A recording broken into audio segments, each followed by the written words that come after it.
Well, our apologies for our tardiness in putting this review out, but life took over for a little bit, but better late than never, Tomas. We are here to discuss good old All Elite Wrestling and their inaugural Dynasty pay-per-view from St. Louis from last week. And boy, there's been a lot going on for AEW in the month of April, more so for the negative publicity, more so than the positive. Oh boy. First of all, let me say this is Tomas reporting from parts unknown. I don't know how I got back here, but here I am. I'm making friends with Ultimate Warrior and Papa Yeah. Shango and Say Kane, Undertaker. yeah, say hi to Kane while we're at it. Yeah, for sure. But good old All Elite Wrestling. Say what you want about AEW. They always give us something to talk about, and it always feels like it's the thing we shouldn't be talking about. And when I say we should be talking about all of the great wrestlers on this show, we should be talking about all of the great wrestling matches that they put on. But I just feel like AEW has kind of lost their way.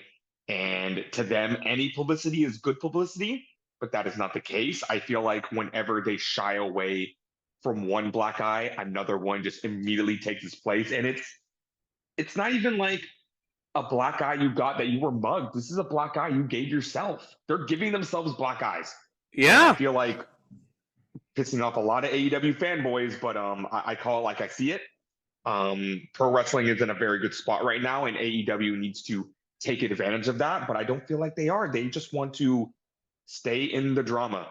And even when they get out of the drama, it's like, oh, remember this thing? And we will be talking about that a lot when we get to a certain match. But what do I want to say?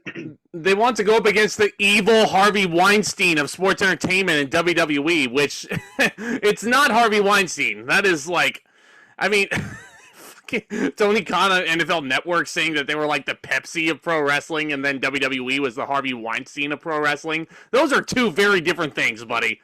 Two very different things. They really are. And it's just like, Tony Khan needs a professional filter to walk around him and be like, no. Go back to what you were talking about before. Yeah. And what do I want to say about this pay-per-view right off the bat? I thought it was a good show. I thought it was a really good show, actually. Was a good show.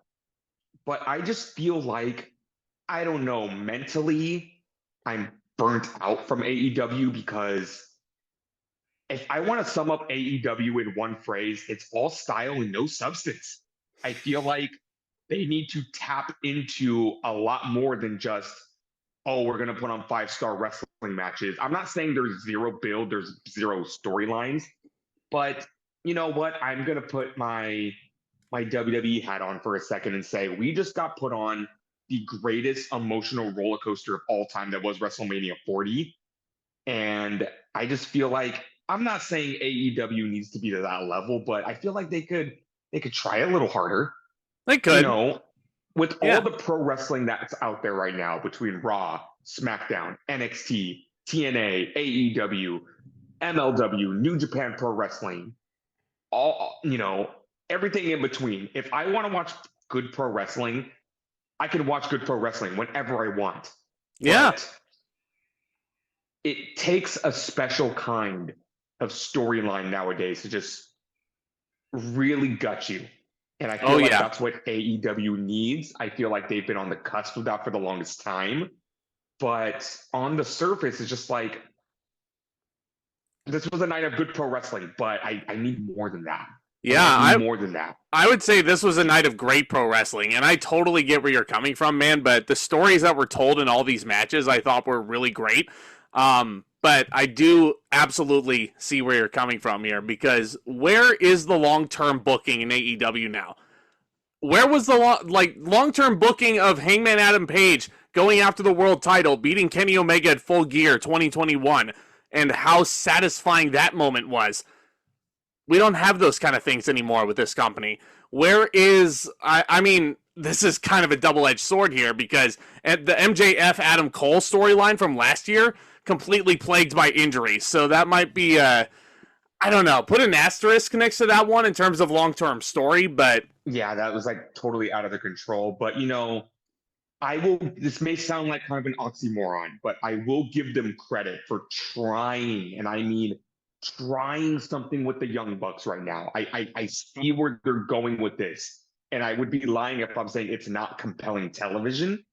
But I just feel like they're putting the heat in the wrong areas. Like, we'll get to that. We'll get to that when we get to that. But we will talk about Matthew and Nicholas down the line, but they're going in the right direction, but it's not the right direction in a lot of different ways. But I'm looking at this card and I am, thrilled. The names that were on here, the matches that we got here, but a little more than that.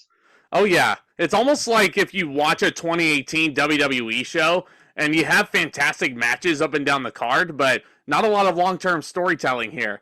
So we're gonna need more than that. But AEW Dynasty live from St. Louis opens up with the AEW Continental Championship on the line. Kazuchika Okada going up against the Bastard Pac. Pac is greeted with "He's our bastard" chants because he's the babyface here, which is very odd with this character. Because, God, I can't pronounce his first name. I've heard so many pronunciations of this guy's name. I'm just going to call him Okada here. Okada is the heel. Go ahead. Let's back this up for a second and say, how did we get here? So the big story was because Kazuchika Okada did sign with AEW. He came out to supposedly help the then Continental Champion Eddie Kingston in thwarting off the Young Bucks, but he ended up joining the Young Bucks. And after the Young Bucks suspended Hangman Adam Page and fired Kenny Omega, they formed the New Elite, which is them and Okada. It kind of flipped the wrestling world upside down that Okada is immediately brought into AEW as a heel, as a part of this faction. And I like where they're going with this. This is a good way for Okada to basically show a different side of him to people who don't know him from New Japan Pro Wrestling. It's like, we know Okada's a good wrestler, but let's see what he can do with the character. And I think he's doing the heel persona very well. He's been scrapping with Eddie Kingston. He beat Eddie Kingston for the Continental title on Dynamite, which was, kind of a whimper of a loss for Eddie Kingston, considering the great story they told with him. And he's been feuding with the Lucha Bros and basically the Death Triangle. And Pac finally makes his return, and he squares up with Okada, and that's where we are now. I like that Pac is a babyface. Pac is the most underrated pro wrestler in AEW right now. And he is a guy that should be wearing a fucking world title. The inaugural international champion also, if I'm not mistaken. So, correct me if I'm wrong, but has Okada been a babyface his whole career up to this point? I'm not the right person to ask that. Fair enough. I want to say yes. I want to say yes. Because it feels to me like before he signed with AEW, Okada was New Japan's most over babyface. Like, he was their iteration of what WWE has with Cody Rhodes right now. Like, nobody could touch this guy. Freaking superstar. Japanese Hulk Hogan. Yeah. No, fair enough. Kind of like how people were calling Tanahashi the Japanese John Cena back then. Exactly. Yeah. Exactly. So anyway, Okada massively over. They turn him heel, I believe, for the first time in his career. And I feel like I enjoy him more as a heel. It's almost like when they turned Sami Zayn heel and nobody thought that would work, but man, Okada is just relishing every bit of this heel persona, and I'm sure he's loving every bit of it. I'm sure he's loving every bit of working with Matthew and Nicholas right now. He's an underrated heel in the same aspect that Zack Sabre Jr. is an underrated heel, because you look at Zack Sabre Jr., he's just a skinny white kid that, he looks very awkward on the outside, but when you see him work as a heel, it's just like, oh, fuck this guy. He knows how to get under your skin. And I feel like Okada, he's not the kind of heel that gets under your skin, but he's so fucking intimidating. Good Lord. Yeah, he can freaking kind of slice and dice you. With the shit they're doing with Alex Marvez, where like Okada just looks at him and says, sing. It's like, because the look on Okada's face is basically, sing or I'm going to snap your fucking ankle in two pieces and don't think that I can't do it. Yeah. Like, Okada's a scary motherfucker. He is. The crowd in St. Louis was absolutely into this match, and if you were to tell me that this match was one of the top 3 matches on this card, like, that's a hard point to argue against. I really enjoyed this match. It was a great opening contest. The crowd was really into both men. Just brilliant athleticism. Pac was doing flippy dippy shit all over the place, and it always looks so fucking beautiful. I have missed this high-flying offense from Pac, like, for so long. Is the definition of the total package, because he can be a high flyer, He's a submission specialist. His grappling game is severely underrated. And my favorite spot in the match was his selling, because there's this spot where Okada and Pac are on the outside. Okada fucking spikes Pac with the DDT on the concrete. A Randy Orton like DDT on the outside. Yeah, a draping DDT on the outside, and Pac damn near bent his body in half like he died. God, yeah, it was just so brilliant. There were some great in-ring sequences, great counters, great near falls. It was just it was so great. Okada is on offense, and one of my favorite spots in this match is where the crowd starts cheering for him to start doing the Rainmaker to go pick up Pac for the move, and then he stops in his tracks and he flips off the hard cam. He found the hard cam, Tomas. He's done it. He's finally done it. He found the hard cam. And that is just another aspect of Okada's heel. Like, he gets it. It's like, they want the Rainmaker? Well, fuck you. I'll do the Rainmaker when I'm ready. I'm not doing it because you're telling me to do it. Right. Yeah. No, the Rainmaker's a great move that the crowd always pops for, but he's going to do it on his time. He's going to slice and dice Pac's head off when he feels it's necessary. He's not doing it to make the crowd happy. He's doing it because he's going to fucking win the match with it. Exactly. As a finishing maneuver should be, and it doesn't really feel like there's any move that's wasted in this match either. That's another thing that I really appreciated about it, is every move felt like it mattered. So yeah. Also, and I hope it didn't happen in this match, obviously, but AEW, protect the Rainmaker. Protect the Rainmaker like it's a dying child. Yes. Nobody should fucking kick out of that move. God, Pac starts making his comeback and he hits a deadlift German suplex. Pac is a freaking strong little mouse in there. Like, my God. Just crazy strength from him. He is a strong little bastard. He's our bastard. He's our bastard, and I love him. Yeah, I don't know what it is about Pac that gets under my mother's skin, but every time he comes out and he's announced as the bastard, she goes, "The bastard? What? What makes him a bastard? Why are we talking about his birthright?" Exactly. And then in the middle of the match, she'll just go, "I don't know, this Pac guy, he's ugly." I'm like, what? Christ. Would you be intimidated by a man named Neville? What about Pac? Neville. I'd be more intimidated if his name was Neville. But Pac goes for the red arrow, but Okada moves out of the way, and Pac hits the mat hard. Arrow. It's the red arrow. It's the same thing. It's the black arrow. Okada hits a tombstone pile driver. First, he's likening to Randy Orton, and now he likens himself to The Undertaker, hitting a tombstone pile driver. Pac blocks the Rainmaker attempt. Just great sequences into inside cradles from Pac here. He goes for the Rings of Saturn submission on the shoulders. I'm going to be bothering Tomas all night with this joke. The Brutalizer. That's a cooler name. He's not Perry Saturn. Yeah, he's not the man that gravity forgot either. Pac hits a jumping tombstone. Pac goes up top, but this is the finish. He goes for the red arrow one more time. Okada holds onto the referee's leg. He goes for the red arrow, but Okada gets the knees up. He nails him with the Rainmaker finally, and Pac does a beautiful flip bump out of the Rainmaker. 21 minutes, 1, 2, 3, and Okada retains. I'm giving this 4 1/4. This is a brilliant opening match. Really liked it. Excellent. This was really fucking good, and this is what I'm saying with AEW needs to know when they are good and capitalize when they're good. Like, this was, I can't look at what we're talking about right now. We're talking about Okada and Pac on an opening an AEW pay-per-view. A dream match. Championship. Like, this should have been Wrestle Dream.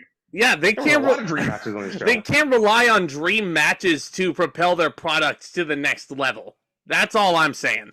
I mean, there is one dream match that I may make an exception to that comment for because it was just too fucking brilliant, but this one, really freaking great. I mean, they told a really nice story in there. The selling was off the charts here. Okada retaining in a very competitive match. Can't really complain too much. And Okada as a heel, keep him as a heel until he wants to turn face again, because he's such a good heel. Look, we just came off of a very long title reign with Roman Reigns, a very long title reign with Gunther, a very long title reign with Rhea Ripley, even though it ended in not the terms that they wanted it to. I know Yeah. people are sick of long title reigns, but I'm telling you right now, get used to it. Okada needs to hold on to this title for a very, very long time. Yeah. Oh, yeah. Name one guy on the AEW roster that's going to beat Okada for this title right now. Will Ospreay.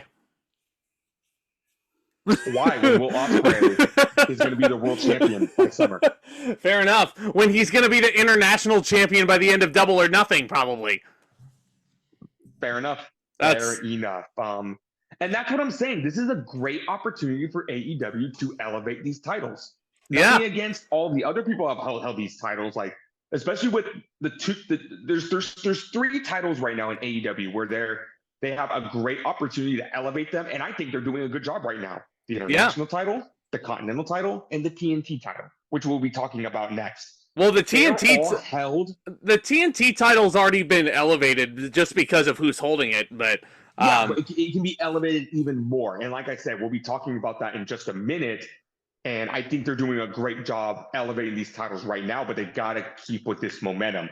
You have 3 stars holding on to these titles. I mean, Roderick Strong, say what you want. I feel like he's holding the title for storyline purposes right now. Spoiler alert. Yeah. Yeah. But when we get to who we think he's going to drop the title to next, you're going to have 3, heavy hitters holding those mid-card championships. Yes. Yeah. 3 fucking mid-card titles, man. That's nuts. But yeah. Anyway. So speaking of that, holy randomizer match, Batman. We have a big trios match coming up with the House of Black. Malachi Black could not get a singles match if he bought it. It's the House of Black, Malachi Black, Brody King, and Buddy Matthews taking on the motley crew of the TNT champion Adam Copeland, Eddie Kingston, and the Ring of Honor World Champion Mark Briscoe. Yeah, a lot of changes to go through here. So Edge did win the TNT Championship on the episode of Dynamite from Toronto. He did beat his best friend Uncle Jay in an I Quit match to win the title, and he's held on to it ever since. He's been holding these things called Cope Opens, which I think is a very clever name. I don't care what you say. Should be called the Copen. Good Lord, yeah. But he had a really good match against Penta El Cero Miedo on an episode of Dynamite. That's a match I never thought I would see in a million years.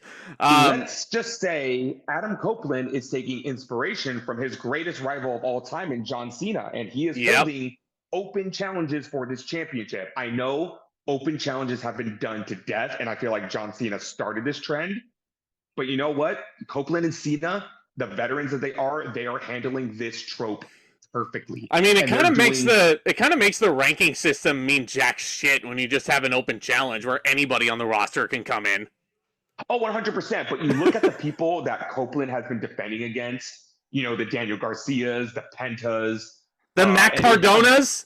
The Mac Cardonas. Yeah, it's a very comparable list. So when Cena was defending the title, who did he face?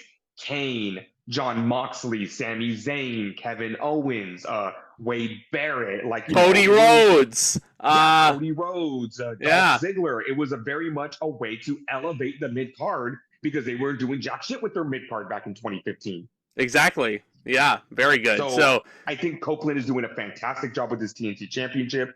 You have Eddie Kingston, like we just talked about. He lost he lost the Continental Championship to Okada, so he's kind of a floating bag in the wind right now. Wow. Do you remember the last pay-per-view when he was holding 3 fucking titles? He has 0 titles. No, he has 1 title, the New Japan Strong Openweight title. I vividly remember he beat Bryan Danielson clean at Revolution. He was put over like a massive star. Then he loses the Continental Championship to Okada. And he also loses the Ring of Honor World Heavyweight Championship in a great feel-good moment, I'm sure, to the one and only Mark Briscoe, who is also in this trios contest. God, love me some Mark Briscoe. I was so happy to see that for him. But again, the Ring of Honor brand doesn't really mean a whole bunch right now when it doesn't have a TV deal. No. I'm sorry. So let me say this right now. I agree with you. Briscoe deserves this and then some. But Briscoe should be on a much bigger spotlight than what he is. You don't say. If you want to compare this to Sami Zayn winning the Intercontinental title, the way he did at WrestleMania, if you want to compare this to a moment like that, it needs to be on a larger scale. And if this Yes. was 2017, 2018, then fuck yeah, the building, there would be streamers all over the place. Mark would be crying in the ring. And I'm sure he did when he did win the title. But I just feel like here he is. And honestly, I think this is the real death spot in a card, the second match, because I don't know why the second match always just feels like you're kind of blowing off steam here. And he's in a random trios match, teaming with a much bigger star in Adam Copeland, just kind of mixed up in this random mismatch. So it's like, Tony Khan needs to stop treating Ring of Honor like AEW Dark. Right? Yeah. No, and like actually elevate Athena to Dynamite, please. Like, better yet, treat ROH like your NXT. Treat it like your developmental brand. You know? Stop bringing your ROH champions to TV just so they can get pinned. Yeah. That's hit the nail right on the head there. Yeah. This was a really fun match. Yes, this was very fun. And basically, the story here is this is basically kickstarting the feud between Copeland and Malachi Black, which Malachi could be a very strong contender to take that TNT title off of Adam Copeland. And I'm just saying right now, I'm sure Malachi really wants to go back to his wife in WWE. Tony Khan, here's your chance. Here's your fucking chance to kind of sweeten the deal with Malachi Black. Because if you don't, I'm sure his buddy Andrade, who is very good friends with his wife, is probably saying, you can't see my hand, but I'm gesturing. Yeah, no, fair enough. Come here, compadre. Yeah, come here. I'm sure he would be happy to take Brody King and Buddy Matthews with him. Brody King is very good friends with one CM Punk. Buddy Matthews is also engaged to Rhea Ripley. So, come on over. Again, come on over. Can't help but make that connection. Andrade and Zelina Vega are very good friends, and Malachi is married to Zelina Vega, so Yep. Zelina and Andrade are talking, trying to get Malachi Black back. Might as well. I'd be happy to see that stable come back to WWE there. Not come back, the debut, rather. I'd rather see Malachi and Buddy return, but you know what I meant. Brody King looked like a freaking savage in this match, didn't he? Like, good Lord. You want to talk about underrated? Brody King has been so underutilized just because he's been stuck in a trio. I could see this guy being a massive single star, a massive single stud. Like, the big Haas fights that this guy could get into with, like, Powerhouse Hobbs. Big Haas fights he could get into with Miro. Like, I love me some stables. I love me some tag teams. But when you stifle them to the point where they have no room to, like, break out, and Brody King did have an opportunity to break out. It was called the fucking Continental Classic. Yeah. After the Continental Classic happened, Brody King was stuck right back into his stable. And I get it, but here's the thing. What is left there for House of Black to do? They held the trios titles for like a fucking year. Damn. Yeah, I don't know. At this point, just break them up. Might as well. It's kind of like with the Usos or the New Day. They've held the tag team championships 700 fucking times each. What is left is there for them to do? Best. You put the WWE title on Kofi Kingston. I know. You send Jey Uso off to Monday Night Raw. Now he's the fucking main event, wrestling for world championships. Yeah. All the best stables. I mean, yeah, all of the makeup of each of those groups are so good in their own right. But the purpose of a stable should be to elevate every single member to the point where they can thrive on their own as single stars. And for some reason, the House of Black just has not broken up yet. Like, they've just been stuck together with super glue ever since Malachi Black appeared in the company at, like, what was that fucking show called? Roadblock? I don't fucking remember, Road but Rage, anyway. maybe? Road Rage. Yeah, that was it. QT Marshall in a bull rope match? That was it, yeah. Road Rager. Yeah, Cody beating up on our good friend QT Marshall in a bull rope match. I remember that now. So, but I would be lying if I said I didn't enjoy me a good ass House of Black Trios match. Oh, this was. I love it. Yeah, Mark Briscoe pulls his best Sabu impression because there's a steel chair that's set up on the apron. He does a flip bump to Brody King on the outside. I thought he was dead. And I'm like, never do that again. I mean, that was cool, but never try that anymore. What is with these babyface world champions that want to fucking injure themselves like 2 weeks after they won their title? Rose, I'm talking to you, buddy. Mark Briscoe taking a running DVD into the barricade from Brody King. That was dumb. Yeah. Absolutely dumb. That's a But fucking match right there. Brody King versus Mark Briscoe for the ROH World Title. Fucking book that shit. do that. Yeah. Yeah, might as well. Might as well. I mean, this gets to the point where it has like illegal man syndrome and like all 6 guys are just brawling at the same time. There's a triple spear spot with Copeland, Briscoe, and Kingston all hitting a spear on respective opponents. Oh, real quick. This is going to be my last nitpick. Or my second to last nitpick. If that was going to be the case, just make it house rules. Might as well. Might as Every well. House of Black match should be house rules. Yeah. So the baby faces start making their comeback here. Eddie Kingston, huge back fist to Brody King. Edge hits the execution on Brody King. Impaler DDT. Yeah, I know what I said. Copeland hit the Impaler DDT. No, he hit the execution because that's what it is. He's coming out to freaking Metalingus. It's Edge. It's the same freaking gimmick. So Copeland. Yeah. Edge So retired last year. Mark Briscoe hits a froggy bow. I mean, just great freaking false finishes. Buddy Matthews making the save. You want to talk about underrated? That's a whole other podcast right there. Buddy Matthews, man. I missed the fucking days when Buddy Matthews was the cruiserweight champion. Right? Yeah, like tearing it up with Cedric Alexander and tearing it up with every other jobber on WWE's payroll right now. Like AEW's best kept secret for a reason, because that's what he really is. He's a secret. Yeah. So triple spears, you get another nice false finish. It comes down to Copeland and Malachi. He charges towards Malachi, assuming for another spear. The black mist comes out, blinds Copeland right then and there, and lights out. He hits one black mass, and it's a very WWE finish. Malachi pins the TNT champion, so I'm assuming that means he probably gets Copeland a double or nothing, right? Because, like, yes, I know. And here's where I'm going to kind of defend this. On one hand, if AEW truly wants to be the anti-WWE, because that's clearly what they're trying to do here, then this is a textbook Vince McMahon booking decision right here. Yes. Pinning your champion. And that should not be a thing. Like, you do it once every fucking 5 years, maybe. But I'm kind of sitting here thinking, how else does Malachi Black, A, get the title shot, and B, continue the heat with Adam Copeland? Fair enough. Because now he has his number. Fair enough. Yeah. And at least it was an attack match. At least it was a tag match. Well, by Malachi Black booking logic in AEW, that just means that Copeland's getting his win back at double or nothing. So we'll see. We'll see. Yeah. So this was a very fun match. I'm leaning towards 3.5, 3 3/4. I'm leaning towards the latter though, because I really enjoyed this. It was a lot of fun.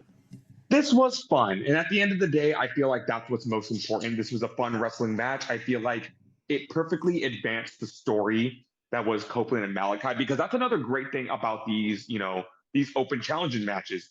Copeland is constantly defending the title. He's facing a lot of different opponents. And, even though they're foregone conclusions, you can say the same thing about Cena, but it's like, who's going to be the big star to take it off of him? For Cena, it was Seth Rollins. For Copeland, it's looking a lot like Malachi Black. I hope so. I really hope so. Because Malachi needs a title. Like, he deserves one. He deserves a singles title at this stage of his career. But with that in mind, we move on. Speaking of singles championships, we go to the TBS title defense here. Julia Hart repping the House of Black, going up against the very likable Willow Nightingale. Stokely Hathaway accompanied Willow to ringside, and Stokely is on commentary for this thing. This match, I thought it was, I don't think it was near the top of Julia's title defenses that she's had so far, since she won the title at Full Gear, I want to say. Was it Full Gear? Yeah, I actually have a big bone to pick with this match. What I'm about to say is not one of them, but I genuinely want your opinion on this. Okay. I was convinced the minute they had this pairing with Stokely Hathaway trying to recruit Chris Statlander and now Willow Nightingale, I was under the impression that this was going to be a heel stable. Statlander was going to turn on Nightingale. They were going to have a big feud. It sure feels like now that Stokely's turning babyface, does it not? It does. It really does. And honestly, I don't mind it, because I think Stokely Hathaway's a very likable guy. He is. And you know what this, believe it or not, you know what this storyline's starting to remind me of? What's that? It's starting to remind me of Titus Worldwide. Oh man, that's Remember a pull. how That's a pull. Titus I forgot O'Neil- about Titus Worldwide.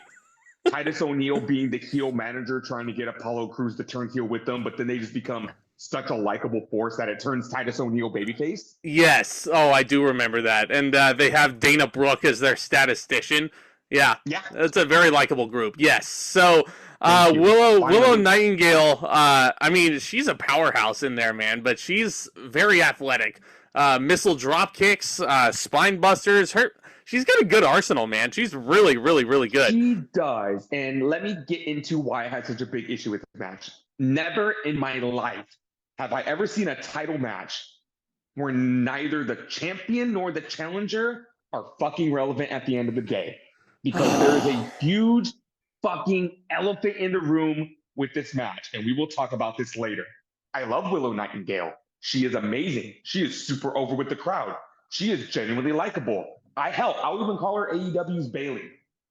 She is just super fun. She's likable. You like to cheer for her. You want to see her win. Julia Hart, if there was a most improved wrestler of like the past 5 years, she would get it. Yes. Because she has just taken this character into her own. She has become so over in her own right. She came up with a little winning streak. She was one who beat Chris Statlander for the TBS title. And if the big elephant in the room wasn't involved in this, then yes, this should have been a super fun match and a super memorable moment at the end. Yeah, because they only got 6 minutes, man. They only got 6 minutes to work before Willow hits a Dr. Bomb to end the near 6-month reign of Julia Hart, and she is the new TBS champion. But that elephant in the room that you were talking about is the former Sasha Banks, Mercedes Moné. She was signed to a huge, like, 7-figure contract with AEW, so she figures to be, like, the integral part of this women's division here, and she has not taken one single bump. She hasn't done anything worth note of, like, action-wise. Maybe on her first night she took out a couple security blokes, but that was it.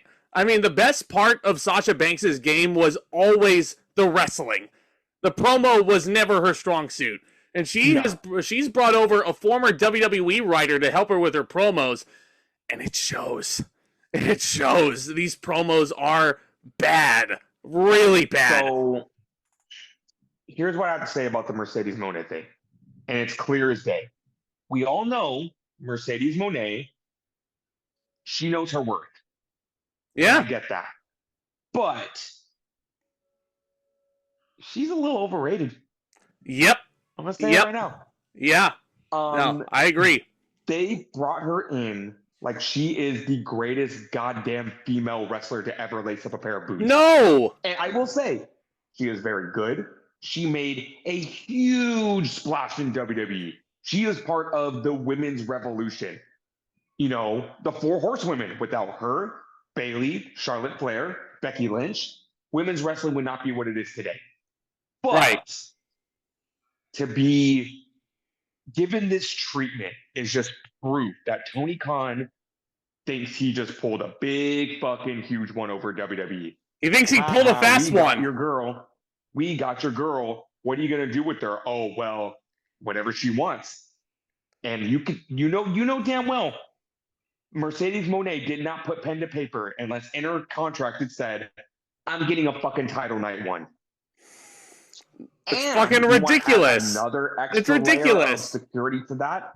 Yeah. Who beat Mercedes Moné for the New Japan Women's Championship? Fucking Willow Nightingale. So Sasha is gonna get her win back at Double or Nothing because they did announce it, and the fucking Double or Nothing logo was on the Titantron, and they were pointing at it like it was the damn WrestleMania sign.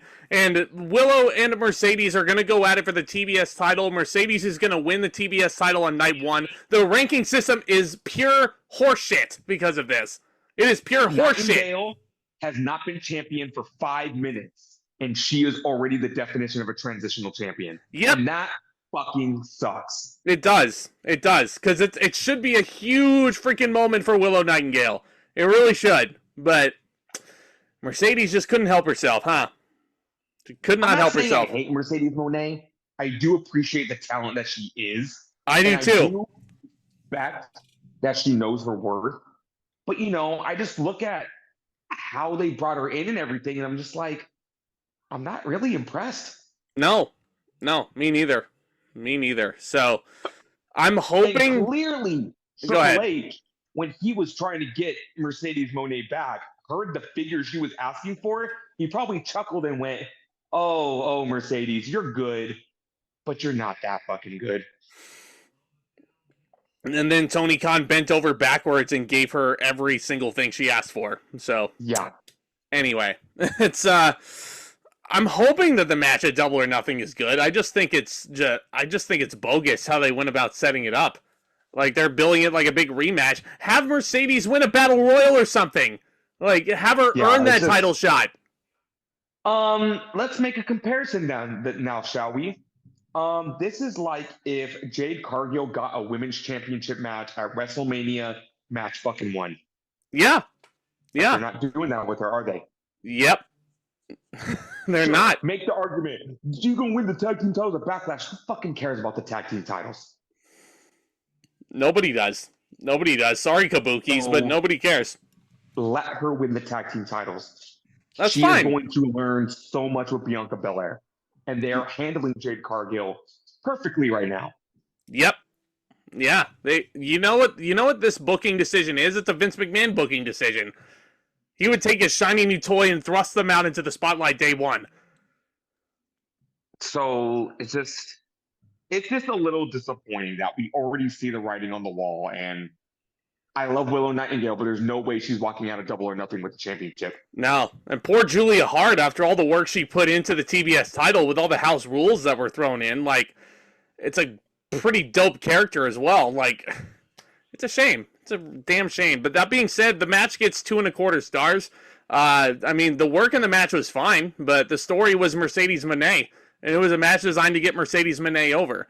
Also, Tony Khan, what the fuck are you doing putting 2 women on the pay-per-view and giving them 6 minutes? Yeah, it doesn't really help his case, does it? No, it doesn't. So it doesn't. Anyhow, just a unfortunate. You know what's not unfortunate? This next match. Yeah, I didn't realize was on the card, but I was very happy to see. It's former Undisputed Era members going head-to-head for the first time in AEW. Roderick Strong defending the International Championship against Kyle O'Reilly. Fuck yeah, we haven't talked about a Kyle O'Reilly match in years, have we? 2 years. He was out for 2 years. That's nuts, man. It's so cool to see him back. I'm so happy he's back. The story basically writes itself. Kyle O'Reilly was put on the shelf with a very serious neck injury 2 years ago in AEW. He didn't know if he was ever going to come back to pro wrestling. He's back in AEW with, this new lease on life. And as we talked about in the what was the last review they did? Revolution. Revolution, thank you. During the Revolution review, Roderick Strong won the international title. Kyle O'Reilly came back. He wants to be with his friend, but his friend isn't doing good shit right now. Roderick Strong tried to recruit him into the Undisputed Kingdom. O'Reilly has morals, so he doesn't want to do that. So it's this big moral conundrum. I thought. Well, and he also knows that members of the Undisputed Kingdom will turn on him after they get their use out of him. Because remember what happened during the NXT pandemic days? Kyle O'Reilly was on the cusp of the NXT title, and then Adam Cole saw that there was little use left of him, so he super kicked him right out of the stable. Damn right. Yeah. But so Kyle O'Reilly's learned. Really was hoping AEW could stretch this one out. I really wanted them to, because this was such a good story, and they could have stretched it out for a couple more months. They could have stretched this out to Double or Nothing, because they could have did the whole Kyle O'Reilly is, he can't, he's caught up in himself. He wants to be with his friends, but he knows his friends aren't great people. He needs to focus on himself, and he needs to focus on, just being happy that he can wrestle again. And they could have, teamed him up for a bit, and Kyle O'Reilly, they could have did all this stuff, but it's like, nope. He came back at the pay-per-view, and at the very next pay-per-view a month later, they're already feuding for the title. So it's just like, missed opportunity. Huge. And I have a question for the group here. What's people's beef with this match? What was so wrong with it? I really enjoyed it. Like, I know a lot of people felt super lukewarm about it. But I'm sitting there and I'm watching these two go at it, and I'm like, this is just fucking good. This is really good. And like, Now, if you, look, yeah, my biggest issue with the feud, like I just said, I wish they would have let it cook a little longer. But you throw these two guys in the ring, of course you're going to get a great match. They have excellent chemistry with each other. This is dating all the way back to the Ring of Honor days. They've known each other for years and years and years. Of course it's going to be a great match. yeah. And Roddy dominated a lot of this, just hitting every variation of the backbreaker that you possibly could think of. It's insane how good this guy is. I miss this fucking Roderick Strong. Yeah. I fucking miss this iteration of him. Like, I feel like I haven't seen this version of Roderick Strong since Undisputed Era. Right. Ever since he turned heel in 2018. Yep, I remember that. Fuck that fucking stable he was in NXT 2.0. Fuck that shit. That was fucking, not the Roderick Strong. The Diamond Mine with the Creeds? Yeah, fuck that shit. Hey, they're still together. Strong. They're still together. It's the Creeds and Ivy Nile. Oh yeah, right? I love the Creeds and Ivy Nile, but that whole not my Roderick Strong. Not my Roderick Strong. Nope, not at all. So, I mean, he was dominating a good portion of this match. He hit Kyle with an angle slam at one point. There's a running elbow barrage. Yeah. No, it's an angle slam. Kyle. Strong slam. Yeah, no, they're doing the. Man, these two are just going ham hock on one another, just exchanging some really stiff strikes, stiff backhands. If somebody ever asked me, why do you like Kyle O'Reilly so much? I'm just going to point to this match. Yeah, me too. He's so likable. He's such a good wrestler. He actually, his ring psychology is pretty damn good. There's not a lot of wrestlers that can wrestle at the caliber that O'Reilly does and have great psychology too.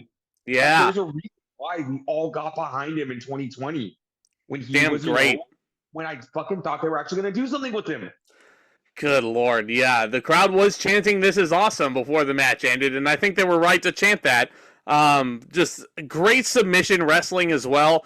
But this is where I kind of take issue with this match. So it gets close to the finish, and then all of a sudden you have Wardlow walking down the aisle, and you think he's going to get involved. He just steps to the ropes. He gets in the ring. The ref tells him, "Hey, you can't be here. Go away." And Wardlow very politely just tucks his tail between his legs and he exits the ring, and he just sits there and he just watches the match. And I'm like, did you lose your way to ringside? Did you just... what the fuck? You know, I made this joke to you last night, how Odyssey Jones getting drafted in Monday Night Raw is a fucking rib at this point. I think they're ripping Wardlow at this point. Yeah. They're fucking ripping him. You would think. It's like... If I was Wardlow, I'd be fucking calling all my friends. I'd be calling Cody Rhodes right now and being like, "What the fuck? Where can I tell Triple H I'm in? Where can I fit?" Yeah. Some really good near falls close to the end. There was a nice brain buster from Kyle O'Reilly. Then Roddy just out of nowhere just hits a suplex and then transitions it into the end of Heartache, and he pins him. He retains the title. Just it kind of felt anticlimactic in a sense. That being said, I'm going 3 3/4. It was really solid up until the finish, I thought. It was, and I agree with you, a very anticlimactic finish, which honestly, it was a finish where they can't go anywhere after this. O'Reilly got his title shot. He lost. What do they do with him now? That's why I'm saying they could have held this off a couple of months. See, Tony, Kyle O'Reilly should not just be another guy on your roster. I understand you have Okada. I understand you signed Will Ospreay. I understand you're going to sign all these other free agents, assumingly. But Kyle O'Reilly should be treated much better than just being another guy. Because if you don't treat 100%. Him like he's not a big deal, I know somebody who will absolutely treat Kyle O'Reilly like a big deal. You know why? Because I've seen how this person treats Kyle O'Reilly. So, just saying. Get your act together, because Kyle O'Reilly's way too good to be treated as just another mid-carder. But one of the big stories about this, and this actually made me very happy, Wardlow's in the ring celebrating with Roddy, and then the rest of the Undisputed Kingdom comes out. Their leader, Adam Cole, is sitting in the wheelchair like he has been, and then this motherfucker stands up, and he's not limping anymore. The ankle is healed. It seems like he's cleared. And I'm like, fuck yes. Adam Cole deserves everything. You know, like he's just the best. He gets in there. And I hate to be, the bearer of bad news with everything that good that happens in AEW. MJF is nowhere near ready to be back. Right, yes. MJF, unfortunately, it was reported by Solo Monster firsthand, actually, that MJF had to go under the knife for his torn labrum because his recovery was not going the way they anticipated. So he did have to have surgery. He's probably going to be out the rest of the year, which sucks because I miss MJF so much, man. I really do. I feel like we're so caught up in this boom period in wrestling that we are forgetting there's a lot of injured wrestlers right now. Yeah. Both companies. MJF, Adam Cole. I feel like there's a couple other people in AEW. Seth Rollins. Seth Rollins. Rhea Ripley. There's a couple other in WWE that are just like Dominic Mysterio. That was scary. Yeah, but the thing is, get surgery. He was almost out a year. I don't want to downplay the injury facet, but do you remember when this injury bug hit like 8 years ago and everybody was all panicked because WWE had practically no stars left going into their biggest WrestleMania of all time, allegedly? Yes. Nowadays, I don't really think the injury bug is as big of a deal as it was 8 years ago. And even though, the injury, it always sucks. And I always want these wrestlers to be at their healthiest, and I want to see them back in the ring doing what they love, like, as soon as humanly possible. But there's enough top stars to where the injury bug doesn't really play much of a factor in, both companies are going to be fine, regardless of who's missing. They're going to be okay in terms of star power. It just sucks in the case of MJF because it never feels like this Undisputed Kingdom saga is going to be completed. It can't be completed until he comes back.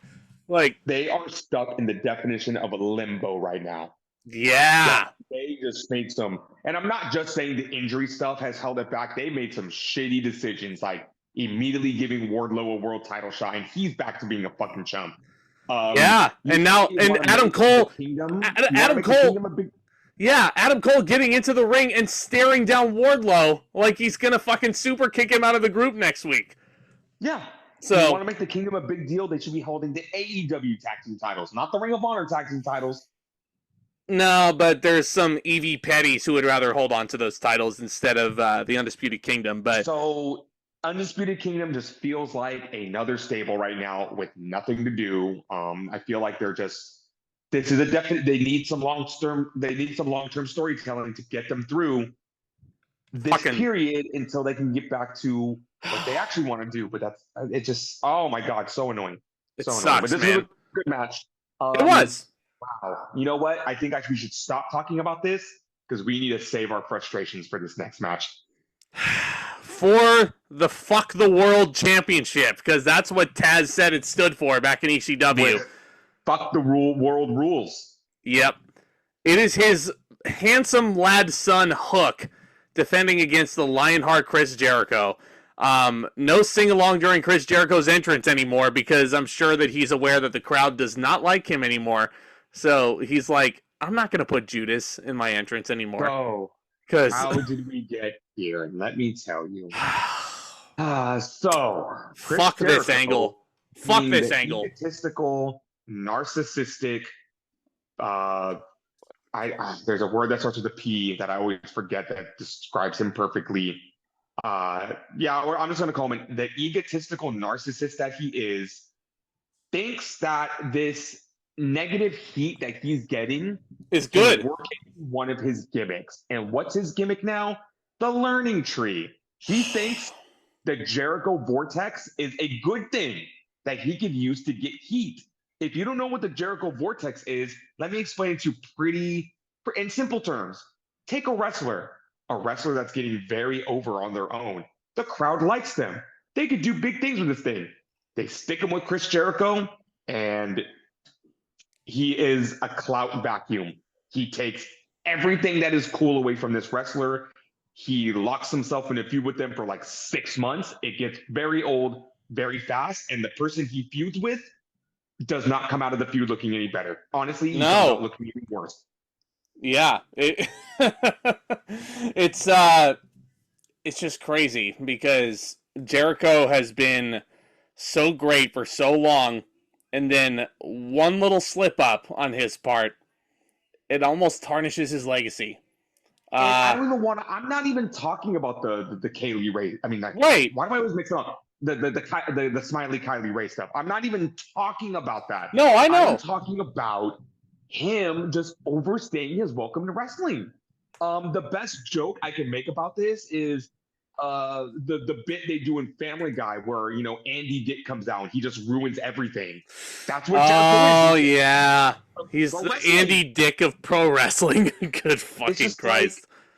Like, yeah, he insists on being such an integral part of AEW. He insists on being on top. He insists in being all these big storylines. And in the beginning it was fine. You look at the Inner Circle was cool. When he was world champion, it was cool. I feel a little bit of the bubbly. Yeah, a little bit of the bubbly was great. And then he starts coming up with, I swear he had a different gimmick every 6 weeks.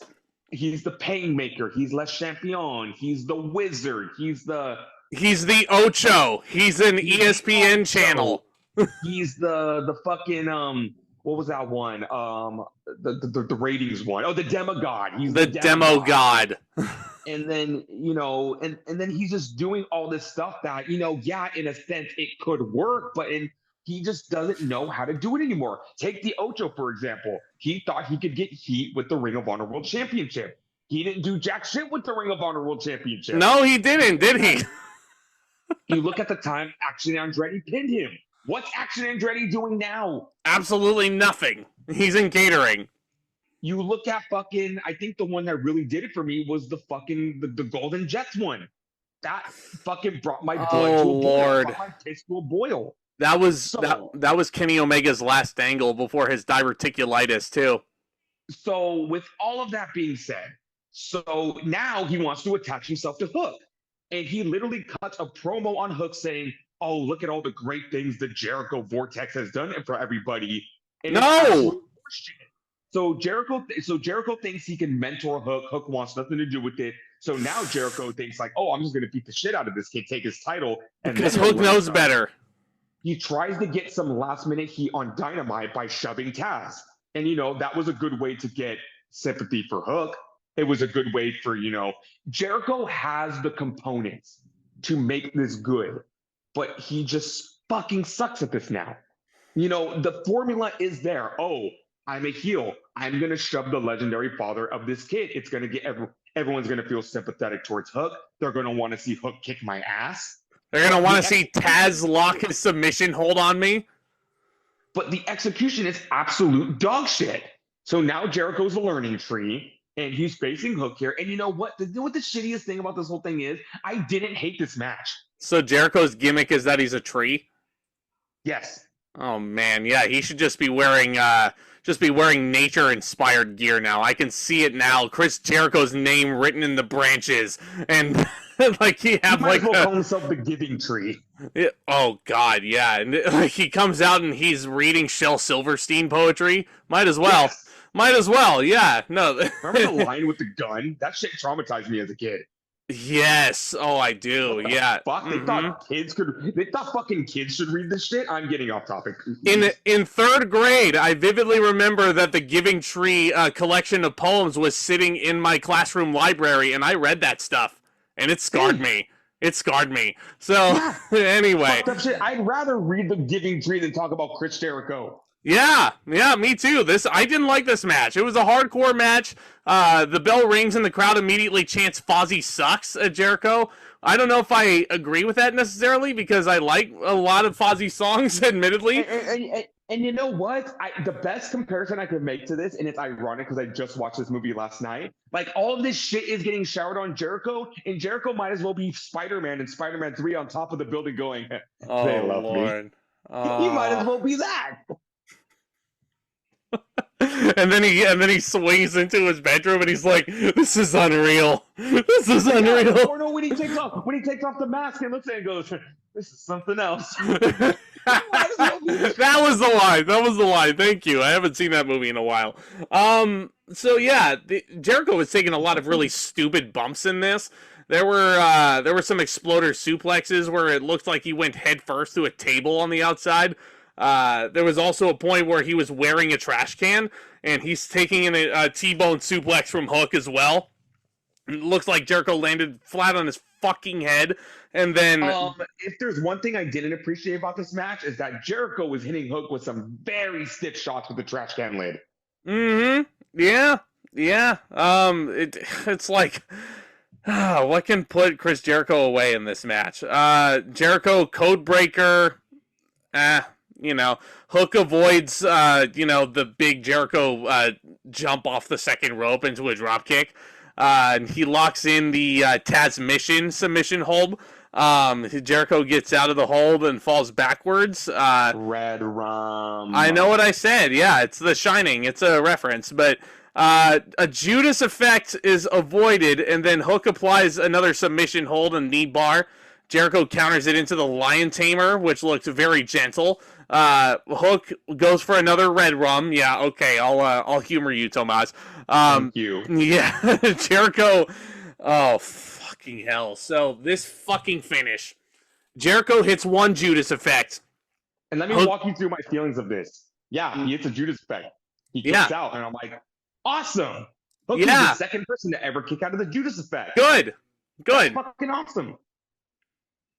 Good. Second Judas effect. But not before. Not before Jericho looks at Hook and he says, I'm sorry.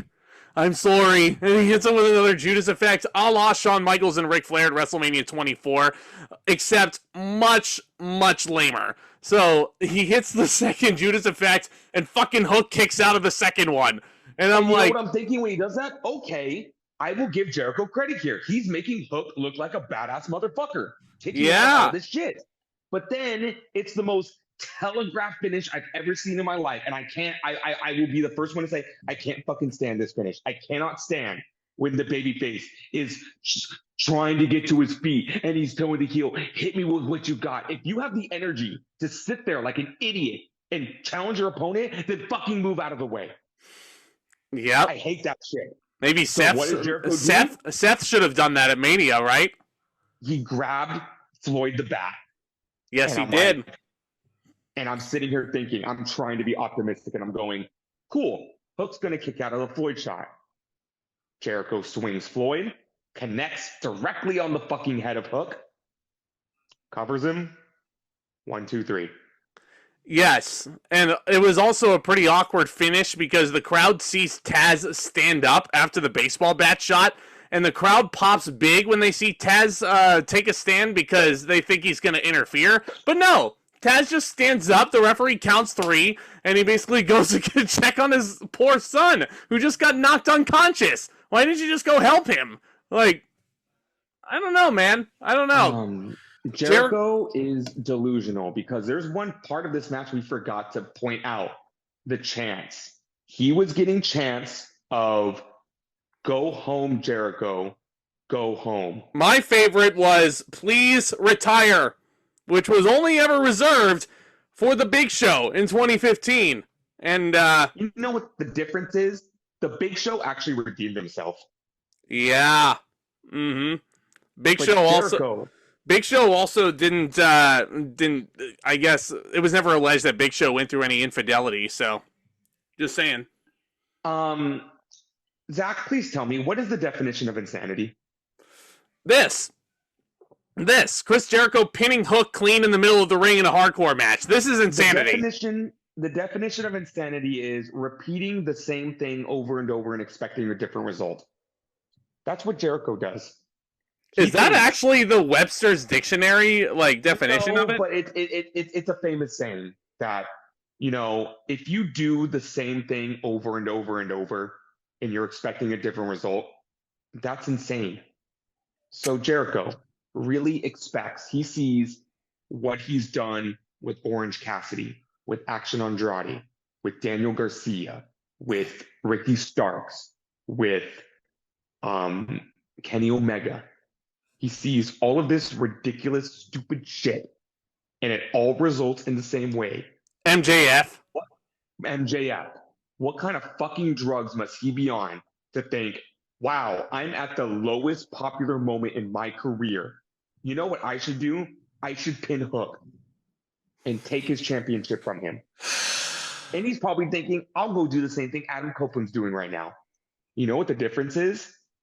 We actually like Adam Copeland. Yeah. Adam Copeland actually wants to elevate other talent. Yeah. Jericho is just an egotistical, narcissistic, fucking, just remember self-centered piece of shit. Remember 10 years ago when everybody was all hype around Chris Jericho because he was putting over all the young talent, and every time he stepped into a WWE ring with like a Bray Wyatt, with a Ryback, with a Fandango, he was always putting those guys over. With an AJ Styles. Well, not always AJ. He did beat him at WrestleMania when he shouldn't have, but yeah, it's just like, neither here nor there. Yeah, it's just I'm sick of Jericho. Okay, I'm done. When this finish happened, you know, I will admit I was very tired. I probably wasn't in a good mental state. So I rolled my eyes and I groaned. But now thinking and looking back on it, this has to be the worst booking decision in AEW history. Yeah. Oh, that's a big statement that you just made in their short 5-year stint. And this is coming from a guy who actually hated them putting the world title on CM Punk when they did.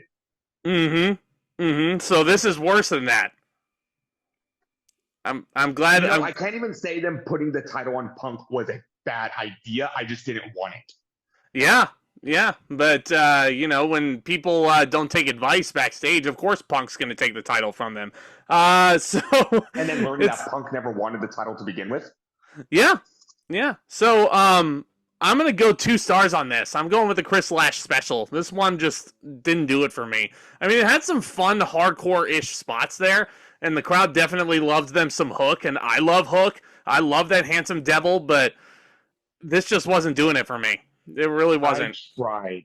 Because you know me, when I see matches that I know are going to be a shit show, I try my hardest to find the good in every match. I really tried with this one. But the finish was just like, it doesn't matter that Hook kicked out of 2 Judas effects. Yeah, exactly. Still fucking lost. Yeah, you want to Jericho wanted to put Hook over. Here's how you do it. You have him actually fucking pin you. You know? Have Hook beat you in the middle of the ring. What is Jericho going to do with the FTW title? Nothing. Is he going to do his own ECW gimmick? Nothing. Is he going to do that? Is he going to do the thing? Is he going to do the fucking gimmick that the Dudley Boys did in TNA? Where they wanted to destroy the X Division. Is that going to be Jericho's gimmick? He wants to destroy ECW? Motherfucker, ECW's been dead for 20 years. Yeah. No, but the spirit of ECW did not die in a bingo hall, and if Chris Jericho thinks that the spirit of ECW is gonna die from him holding the FTW title, you can suck my fucking dick! Greatest Paul Heyman line ever. Yes. Paul Heyman is rolling in his grave and he's not even dead. Yeah.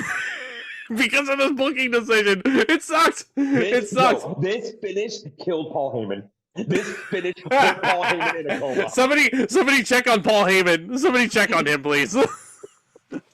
Somebody call the MFT. Call Tamatanga. Somebody call the Samoan werewolf. Spoiler for Backlash. Someone call Solo Sikoa. Call Paul Heyman. Call Cody Rhodes. Call Cody Rhodes. Call Caleb Braxton. Tell him to check on his boy. Yeah, we have to make light of these situations, my friends. But you want to talk about something better? Yes, I am actually looking at this graphic right now, and I love that Toni Storm's face is black and white in it. Right? Toni Storm defending the AEW Women's Championship against Thunder Rosa. Good to see you, Thunder Rosa. It's been a fucking minute since we've seen you on pay-per-view. Yeah, so the story should be pretty self-explanatory because Thunder Rosa had some sort of injury right after she won the AEW Women's title a couple of years ago. She had to relinquish it, and she hasn't really gotten her one-on-one title shot. So this is remedying that. This is remedying that. I guess. I guess. Yeah. So Toni Storm comes to the ring accompanied by Luther and Tiffany Stratton. I mean Mariah May. Yeah, though? Hell. Yeah. If you think Mariah May is Tiffany Stratton, then you need to get your fucking eyes checked. Yeah. That is the stupidest thing I've ever heard in my life. One is on WWE, the other is not. There's a big difference. One spent years of their career in Japan. The other is a gymnast. Yeah. No, I'm not knocking Tiffany Stratton. I love me some Tiffy time. She's the fastest rising star on SmackDown, but you cannot look at Mariah May and Tiffany Stratton and be like, oh, Mariah May's too much like Tiffany Stratton. That is fucking delusional. Yeah. Yeah. So, pretty interesting little setup here because you have Thunder Rosa come down to the ring as the challenger with a lucha mask. Toni Storm has some very pale face makeup on, and she is starting to become more and more like the female Goldust by the day, just in her mannerisms and what she wears to the ring. Like, it's very, very like mid-90s Dustin Rhodes. I wonder if Dustin's been giving her some pointers back there on this character. Do you think the timeless gimmick is starting to, I don't want to say die out, but like, I don't think so. Down a little? Do you think it's starting to settle? I think this gimmick has certainly found its footing. Okay. I don't know if there's anything else Which I think is a good thing. Yeah. It's like I liken this almost to like the Orange Cassidy gimmick in a sense, where I mean, there's not much else for this gimmick to really evolve past this point. So she's just kind of there, and she's working matches, and she's defending this title. It's like what I said in the past. I didn't want this gimmick to bubble over. Right. It was coming to a boil and it was hot. I didn't want it to boil over. Because it's a very fun gimmick. Finally simmered.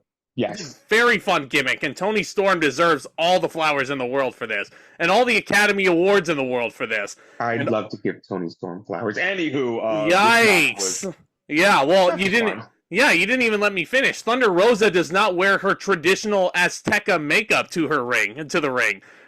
She wears normal makeup. So it's basically woman on woman here, one on one. She's not wearing face paint. That's not Thunder Rosa. That's just Melissa. You asshole. Anyway, very, very competitive title match. I definitely agree. This was, honestly, would you say that this is the best one in Toni Storm's reign so far? Because I think I would. I honestly think I would. This was very good. It was a foregone conclusion, but yeah, it was good. Yeah, well, I mean, who else is there to take the title off of Toni Storm at this point? I was like, I didn't see Thunder Rosa as a threat to win the title from her. Yeah, fair enough. I don't think really anyone is a threat right now to beat Toni Storm for that title. Right. And the only one that possibly could is going for the TBS title right now. Yep. Probably for the best. Probably for the best, because I don't want Mercedes to... Maybe, I don't know. I have this crazy idea, this crazy notion. Tony Khan should have a, I don't know, a more stable women's division. ain't that the truth? Ain't that the truth? It's a crazy notion. It's great. I'm sorry. Yeah. I brought it up. So, there were... very competitive chain wrestling early on, as you would expect. Crucifix bomb from the Thunder Rosa, DVD on the apron from Thunder Rosa, which is gnarly. Mariah May then gets involved pretty early on, before the halfway point in the match. She starts distracting the official. Then out comes Deonna Purrazzo to even the odds, even though the story was saying that Thunder Rosa does not need the Virtuosa's help. But she proves dividends. Deonna Purrazzo fights Mariah May all the way to the back. I don't know if Luther followed them, but... Do you hear me snapping? It's not fucking Tiffany Stratton, you asshole. We've been over this. No. Luther did go to the back. So it was one-on-one between Toni and Thunder Rosa at this point. Storm Zero is countered for a 2 count. Half Boston Crab from Toni Storm. Thunder Rosa is in that hold for a while. I don't know if the story was that Thunder Rosa's knee was hurt or if that it was her back injury. I don't remember what part of the body it was. Like, I feel stupid now, but regardless, this is a submission hold that plays right into the injury. So bonus Zack points for that one. Yeah, backstabber by Thunder Rosa. A lot of the Latino wrestlers like using the backstabber, huh? So yeah, so Toni Storm applies a quote unquote crossface. Doesn't look like a crossface though. The referee. The referee's distracted because Toni Storm, I guess, was in some sort of submission hold and she was grabbing onto the ring apron, Fit Finlay style. So the referee and his OCD is very distracted by this. Toni Storm hits Thunder Rosa with a low blow. Hey, yeah. Any shot below the belt hurts. Any shot below the belt hurts. Yes, I will say that. I will say that much. She hits a second Storm Zero, and you get a 15-minute finish there. Timeless Toni Storm, of course, retains. This was very good, man. I don't know what people didn't see in this match. I'm gonna go 3 and oh man. I don't know, man. I want to give it 3 3/4, but I don't know if this match was good enough to hit that. I don't know if I like. Definitely the more superior women's match of the night. Yes. Oh, for sure, and it definitely even though we didn't necessarily think that Thunder Rosa was winning, there were points where she made you believe, and it was her job to make you believe, and you certainly did. I don't know. Do I want to see another match between these two? Maybe, but. We'll see what happens. I only want to see another match of these two if she's going to win. If Thunder Rosa is actually going to win the title this time. Yeah. Double or nothing, maybe. Who's next for Toni Storm? I don't know. I don't fucking know. Oh, I know. Serena Deeb. See, that's what happens when you don't keep up with AEW as much as I should. Isn't she a heel also? Yeah, but Serena Deeb apparently came back and she wants to challenge for the title, so... That's a load of blasphemy right there because they're both heels. How is the crowd supposed to get into that? Should consult her leader CM Punk about that. Heel versus heel matches don't work as well as babyface matches do. No, they do not. Yeah, do. Unless they're turning deep face, which I kind of don't want to see. Well, I mean, unless you want to turn Toni Storm into a babyface right now, which honestly, why not? The crowd's very into her. They could. I think they could. I'm still waiting for the Toni Storm Mariah May program, but give that time. Mariah May is cooking with this gimmick. If they split her up now, they will have nothing left to do with her. Yeah, and they need to keep her with Toni Storm as long as possible. Yes, yeah, that's a long-term story right there. You're right, but. Okay, sorry if I'm super loud because I'm very excited to talk about this next one. It's the reason why I purchased this pay-per-view event in the first place. It is a dream match of all dream matches as they're billing it. Will Ospreay, the aerial assassin, going up against Bryan Danielson, the American Dragon. Honestly, this match should speak for itself, and not much build should have gone into it necessarily. It's just a dream match. These two guys just run into each other in the village, and they're like, hey, you want to fight? And everybody wants to see them fight, so everybody kind of crowds around them. So it's very, very, very simple. Ospreay is in AEW. He is over, as our good friend Greg says, he is over like Rover. Yes. I don't know what it is, but Will Ospreay immediately clicked when he got to AEW full time. He seemed so fucking happy to be there. I loved Will Ospreay, but he is just flourishing as this white meat babyface that everybody is behind. He is so hyped to be there. His promos are absolutely like a fucking gem. Yes. God damn, this might be me going on a limb because you know how go ahead. This is important for me, but he may be the best goddamn professional wrestler in the world right now. It'd be a hard case to argue against, man, and Will Ospreay is certainly making a case for that. I love this guy. Like, everything he's been doing, like his promo ability and his in-ring ability especially, this is the guy that you revolve AEW around, if I'm being completely honest. I've said that phrase a few times, and throughout my life, there have been stages of Shawn Michaels is my favorite wrestler of all time. You know, you can make cases, but you look at the present day, I've gone through my phases of, I thought Kurt Angle was the greatest. I went years, and I mean years, saying the phrase, there is not a man on this planet that could out-wrestle Kurt Angle. Then Bryan Danielson came along. I used to Yeah. say AJ Styles. And I look at these eras, and these statements weren't false. They were true. AJ Styles at one point was the greatest professional wrestler in the world.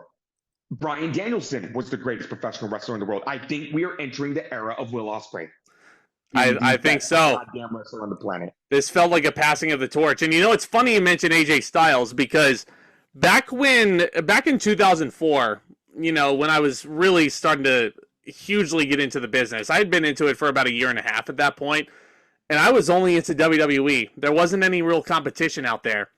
But then one day, my dad shows me, while he's flipping the channels, he sees the premiere episode of TNA Impact on Fox Sports 1. And the main eventer of that show was the phenomenal AJ Styles. And that was where I was gravitated towards that guy from day one. No pun intended. Day one with the P1. He made TNA television absolutely must see. And I think Will Ospreay is going to be that equivalent for AEW right now. He is the reason to tune into like AEW Dynamite in ring. He's the reason. I remember the first time I laid eyes on TNA. Same thing. My father was channel flipping. We found TNA. We noticed guys like Kevin Nash and the Dudley Boys and Rhino were on there. But there was a backstage segment with Christopher Daniels. AJ Styles showed up on the screen. And I don't know why, as a kid, I looked at him and I said, that guy looks fucking cool. And then I saw him wrestle, and I'm like, that guy is fucking cool. Yeah.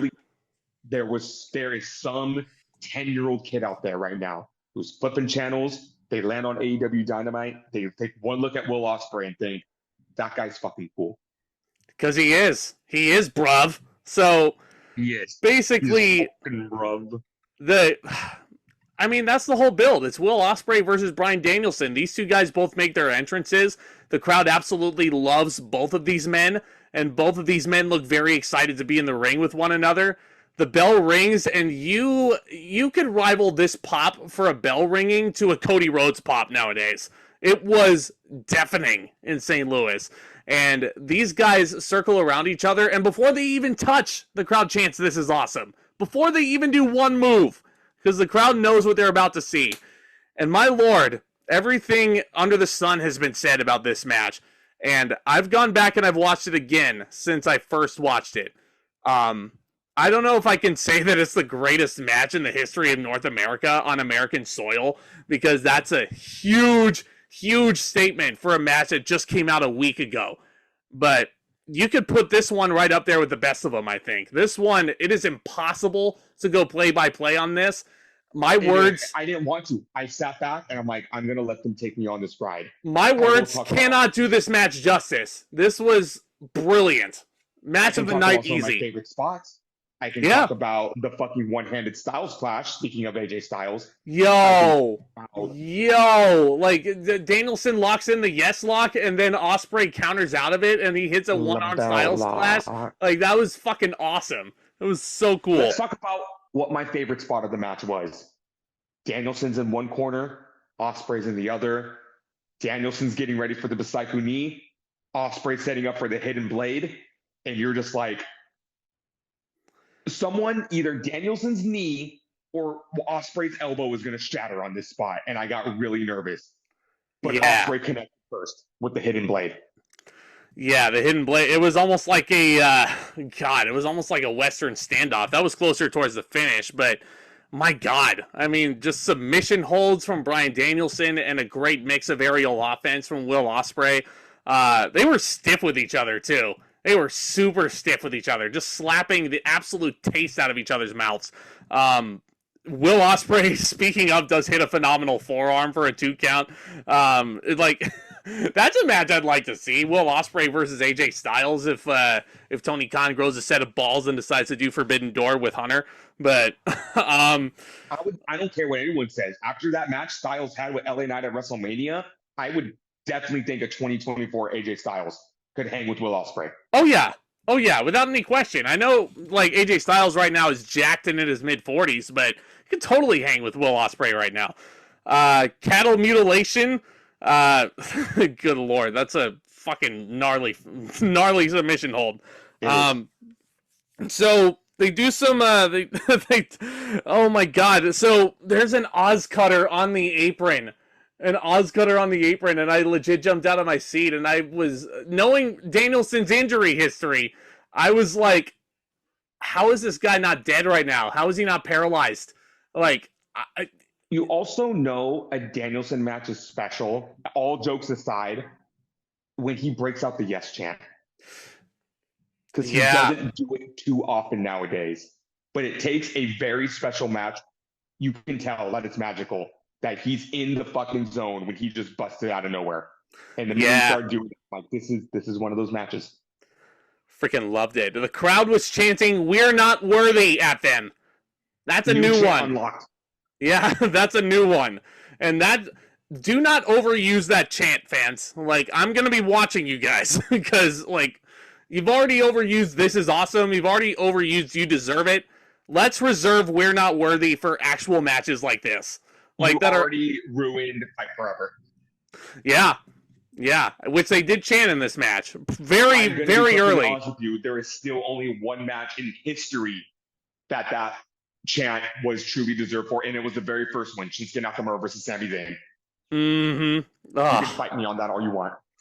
Yeah, it was so freaking awesome. So, hidden blade on the outside, but then the crowd just comes freaking unglued, like for this freaking finish. Will Ospreay charges with a hidden blade elbow, and Bryan hits a Busaiku knee. I called it correctly for you, Tomas. You're welcome. Thank you. Yeah, no, just fantastic freaking near falls. Bryan finally is like, it's time to kick his fucking head in. How is the crowd not chanted, "You're gonna get your fucking head kicked in" after that? Like, I haven't heard that chant very often. No. Haven't heard that chant very often ever since Bryan made the jump over. Bryan goes for the yes lock again, but Will fights out of it. Styles clash. Yeah, there's that counter. Good God. I mean, Will jumps off the ropes, and he goes for what looked like a Cody cutter, and then Bryan jumps. Bryan jumps and hits the most precise running knee, catching him in midair off of the Oz cutter. It was so awesome. It was so awesome. How is that not the finish? How is that not the finish? I don't know, man. I really, like, this match is beyond me. Absolutely, like, again, I'm not worthy. I'm not worthy. But to your point, we get to that Western standoff. Bryan's doing the yes chant. Will removes the elbow pad. He hits the hidden blade. He pulled the trigger first. Danielson starts convulsing, and then the Tiger Driver is hit in the ring, and Danielson really, like, he goes numb almost. And then Ospreay doesn't realize that he's going numb. He hits the hidden blade one more time, and that's a 3 count. Ospreay wins. The passing of the torch has been completed. This match gets 1,000,000 fucking stars. If you haven't watched it, go seek it out right now. Like, stop listening to this podcast and go watch it. But let me ask you something. Do you think that finish was necessary? No, because I'll tell you why. I get why they did it, but that Tiger Driver looked like a very safe bump. So I didn't really buy the fact that Bryan was convulsing there. If I'm nitpicking, I could have sworn they banned that from AEW. The Oz cutter looked more lethal than the Tiger Driver. If we're really being honest. I don't even think Ospreay needs to use the Tiger Driver as a finish because the hidden blade is so fucking devastating. Mm-hmm. Yeah, the hidden blade should be like a curb stomp. Like, you just put your lights out like that. I hate that I'm nitpicking this. I really do. And I really shouldn't at the end of the day. But it was just something I was thinking about. I just think the body convulsion is just like, I'm not saying it's tacky, but I kind of roll my eyes at it now. It's like, he's not having a seizure. He's okay. And Excalibur. They wouldn't be putting so much, emphasis on this if he was actually dying. Excalibur using the serious voice to put over how lethal this move is. That's how you know he's been working with JR too long. He's learned the serious voice. Mm-hmm. Oh no, is Danielson okay? He's been around JR too long. Yeah, it really has. So, if you haven't seen this match yet, go out of your way to check it out. Do yourself a favor. because it's honestly, it's going to be up there for match of the year contender for sure. People are already saying it's match of the year, even though it's fucking April right now. We still have 8 months to go, and that's my biggest pet peeve about like criticism. Sometimes is like something will just come out, like a movie just comes out, and people are already hailing it as a masterpiece. So you're saying, you're telling me that a movie deserves instant access onto the AFI Top 100 list because you said it's a masterpiece? So No, I would like that's to not how it works. I would like to thank our homie Solomonster for actually teaching me the proper term for this. It's called recency bias. Yep. Recency bias. Exactly. It's so fresh in your head that you're immediately going to say this is the greatest thing of all time. Mm-hmm. You need to let things like this simmer, and you need to let these things like set before you make such a bold statement. Give it 5 more years before you try and tell me that it's the best match on American soil. No disrespect. Yeah, exactly. No disrespect, but don't put a match on that high of a pedestal, like, right when it just came out. Like, I understand. This is a masterclass of wrestling right here, for sure. But is it the greatest match on American soil? I don't know. It's impossible to say that right away. It is impossible. So I want you to take this into consideration as well. In the past 3 weeks, we have gotten 2 very different examples of a 5-star pro wrestling match. We got this one, and we got Cody Rhodes versus Roman Reigns at WrestleMania. Mm-hmm. Cody Rhodes versus Roman Reigns was a masterpiece for entirely different reasons. Like, they weren't doing fucking springboard os cutters into running knees and pile drivers on the apron and, you know, triple, double moonsaults through tables, but they told the greatest story ever. Yep. Danielson and Ospreay was a lot of flashy professional wrestling moves, crazy spots, but it wasn't a 2-year story with a man trying to finish the story for his father and win a championship. Yeah. 2 entirely different examples of a masterpiece. And people are arguing about that right now. No, Cody and Reigns was better. No, Ospreay and Danielson was better. I loved them both. I loved both of these matches for 2 entirely different reasons. I love strawberries and I love watermelons. You can't really compare the 2. Yeah, you can't. That's perfect. It's impossible. I love Cody and Reigns because I have never cried at the end of a pro wrestling match the way I did with that one. Mm-hmm. I love Danielson and Ospreay because I could kick my feet up and I knew I was going to be absolutely wowed throughout that match. And I was. And you absolutely were wowed. So, with that said, go watch this match. And no disrespect to the last 2 matches, but how do you fucking follow that? How do you follow that? Like, it's... You know what? Going into this, I was like, nothing's going to get... I'm not saying anything was better than this, but I was like, oh, great. What we have next isn't going to really do me any favors either. But... Oh, yeah. I was pleasantly surprised. The next match in the finals of the AEW Tag Team Championship Tournament, it's a ladder match, playa. Oh, wait, I said that wrong. It's FTR versus the Young Bucks. Now, there's 2 things I want to address with this right now. Number 1, we all know that I don't think the FTR and the Bucks have good chemistry. I thought their Double or Nothing match was very overrated. I was not a fan of their All-In match. And I would be okay if I never saw these 2 teams wrestle again. Full Gear? During the pandemic? Full Gear match. I'm sorry. Yeah. Thank you for correcting me. I gave that match 5 stars when I first saw it. That was awesome. 3.5 because I thought it was overrated and it was too long for its own good. Yeah. Teach their own. But the other thing we need to address is another big, fat, ugly, disgusting, disease-ridden elephant in the room. And that's little Tony Khan and little EVPs, Nikki and Maddie. Yeah, that's what I'm going to call them now. Nikki and Maddie got their little butt hurt feelings hurt because CM Punk went on a podcast and he finally told his side of the story. He was asked questions and he answered them. Yes. Something Tony Khan can't do, apparently. We are not going to jump into the details of that interview. Not going to comment on that. We're not going to comment on that. Yeah. It's not my capacity. We're not going to go into the details of this podcast. We'd be here for an additional hour. Yeah. But yes, Zack basically hit the nail on the head. CM Punk was asked questions. CM Punk gave honest answers. So Tony Khan and his little EVPs, the Young Bucks, got all butthurt and thought it was a great idea to air the footage of All In backstage live on Dynamite in hopes that it would advance the feud between FTR and the Bucks because Punk There is was friends. no.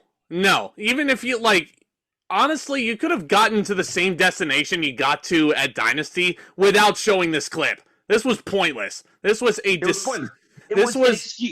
this was a disgusting tactic to try and up your ratings for a while. And I mean, yeah, bravo. You got an extra 200,000 viewers because CM Punk was on your television screen for a bit. Like his back was to you, but he was on.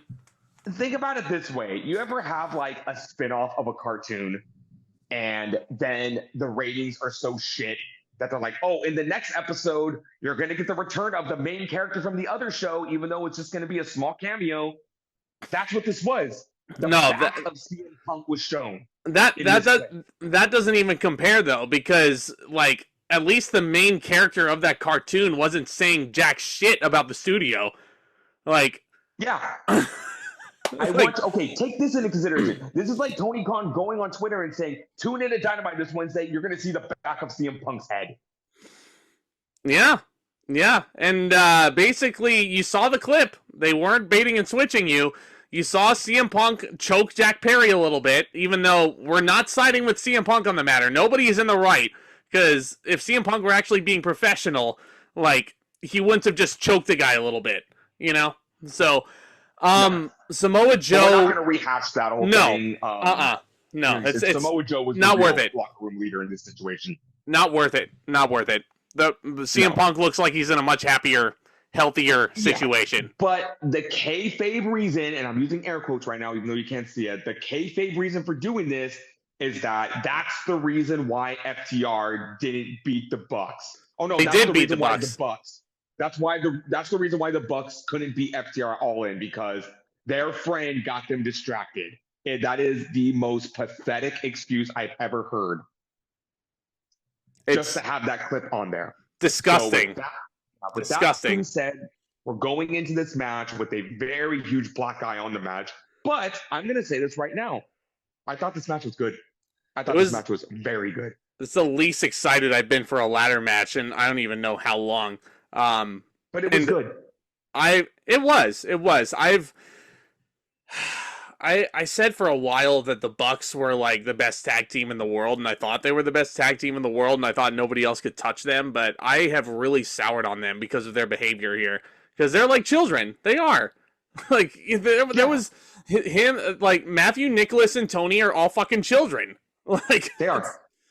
And you can finally kind of see, I'm not justifying the behavior, but you can finally kind of see why CM Punk blew up at the Scrum the way he did. Yeah. I totally see it. Absolutely fed up. I absolutely see it. Punk is trying to elevate this company. He's trying to do business, and he has to worry about 3 little high school girls talking shit behind his back. The Evie Petties. So he blew up. Yeah, he blew up. Yeah. Anyway, so we're not here to talk about the CM Punk AEW drama. No. Again, all things put aside, I thought this was a very good match. This is the best Yarn Bucks match they've ever had. Here's my thing. I still think that their first match during the pandemic was the best one, which is ironic because there were barely any fans in attendance back then. But the reason why I say that that's the best one is because it lived up to the hype. And then after I saw that, I was like, okay. Like, I could never see these two teams wrestle again, and I'd be totally satisfied. I'd be totally fine with it. I might have said something completely contradictory when that podcast first came out, but nowadays, in hindsight, I'm sitting here and I'm like, I never need to see the Young Bucks and FTR share a ring ever again. And lo and behold, how I felt going into this ladder match. And now I'm glad it was good, because if they would have had a stinker of a ladder match, I would have been like, I swear to God, if I ever see these two teams wrestle again. Yeah, Dax Harwood bled Hardaway in this. Like, good Lord. Like, Dax Harwood is a very passionate motherfucker. Yeah. And Cass Wheeler should have brought his Glock to this match, because anything goes. FTR would have won. FTR are hell of baby faces, aren't they? Like, that's a hell of a babyface team. Exactly. Glock Wheeler should have just brought his Glock. They would have won. Well, they don't have Glock Anderson in their corner, so I mean that's not. I don't know how much that would help, but again, everyone was like, "Oh, Cash Wheeler had a gun." Arn Anderson was like, "My man." Yeah, there were some nice table bumps. Cash knocks Matt off the apron through a table. Nick gives Dax a Hurricane Rana on the apron, and Dax goes through a table on the floor. All four guys do the little they do the thing where they're fighting on two ladders that are side by side, and they knock each other over. Like this is a multi-man ladder match. Like if you've seen one, you've seen a good chunk of them. Big high spots, just massive amount of slow climbing to really add to the drama. But I mean, I love ladder matches. Like, I'm not saying that as a knock. Like, that's just usually the formula. Call me stupid if you want, but I could have sworn the rules of this match were a tiny itty bitty knock on the ladder match at WrestleMania, because they said you only have to retrieve one of the belts to win the match. And then what was the big thing going at WrestleMania? Yeah, both sets of titles had to come down. Yeah, I mean, that could be me looking a little too into it, but I did notice that, and I'm like, they really went out of their way to say that. Matt did take a sick pile driver onto a ladder, though. I'll give the Bucks that. Like, they're not afraid to put their bodies on the line. Dax was trying to get a title, but Nick was there to give him a power bomb off of a ladder there. So Cash and Nick are fighting at the top, and they're like, it's super dramatic. They're really, yeah. So Dax is all alone, and he knocks the ladder over, and he's all alone up there. All of a sudden, there's some bloke wearing all black. He's wearing like techie clothes, and he has a Sting mask on, a plastic Sting mask, and his hood is up, so you can't see who it is. He takes the mask off, and it's Sting! Oh, man, I only wish it was Sting. But anyway, so this motherfucker is detained by security, and he is held up stomach first against the turnbuckle, facing the hard cam, and they unmask him, and it's Jack Perry. The guy who is the root cause of the CM Punk drama at All In. The guy who CM Punk was choking out in that footage. If their excuse for showing that footage is, oh, we need to reintroduce Jack Perry to the AEW. No, you don't. No, you don't. Because if you've been watching AEW for all 5 years, you should fucking know who Jungle Boy is. And you should know everything that he's all about. And you should know everything about the... Yeah. Jack Perry got promoted from being a Jungle Boy to a goat. He's Jungle Man now. This is what a Jungle Man looks crazy. Like. No, he's Jungle Goat now. Because he's the fucking scapegoat. He's the scapegoat. Yeah. Okay, let's delve into this. No, actually, no. Let's talk about the finish of the match, and then I will give you all my opinions on this. Well, the finish is Jack Perry knocks Dax off the ladder, and it allows Nick to climb, and then the Young Bucks win the titles for the third time. That's the finish. Like, nothing really uber remarkable about it. Nah, okay. I like this match. Mm-hmm. I didn't hate this finish. And this is where I talked about earlier about potential. AEW has potential. Okay, fine. Jack Perry could use this to become a good heel. He could. He has to do a lot of the work on his own to figure out how he can expand on this as a heel. Because I'm telling you right now, his gimmick cannot be, I'm the guy who CM Punk beat up. He can't be. He cannot be. Because then that makes him like the biggest bitch in the world. Yeah, makes him a fucking chump. Makes him a fucking chump. If he thinks he can take this in this weird meta sense where like, oh, I'm the reason CM Punk's not in AEW anymore. That's why you guys hate me. Who cares about CM Punk now? CM Punk is not in the company. Hey, no. You know what? You want to do it as an angle where someone is obsessed with CM Punk? They're already doing it in WWE with Drew McIntyre. Yeah, and that is leading to probably what I think could be feud of the year. Like, the Punk-Drew feud is money. It is printing money right now. And you know what? CM Punk does not give a rat's ass about what's going on the other side anymore. Like, there's videos that CM Punk is posting on Instagram from the skybox during that whole angle he was doing with Drew, and you just hear in the background as Drew is giving his promo, Punk's going, "This guy sucks! Boo!" He's just totally unserious. He's just having the time of his life. And then there's two little girls in the section over that don't like CM Punk, and they hold up a CM poop sign towards him. And then right after that segment, Punk goes to find those two little girls, and he's like, "Hey, I gotta sign that sign. That says CM poop." that's really clever. And then the mom is just sitting there, and she's like, "I'm sorry about the girls," and he's like, "Nah, it's all good fun. It's okay."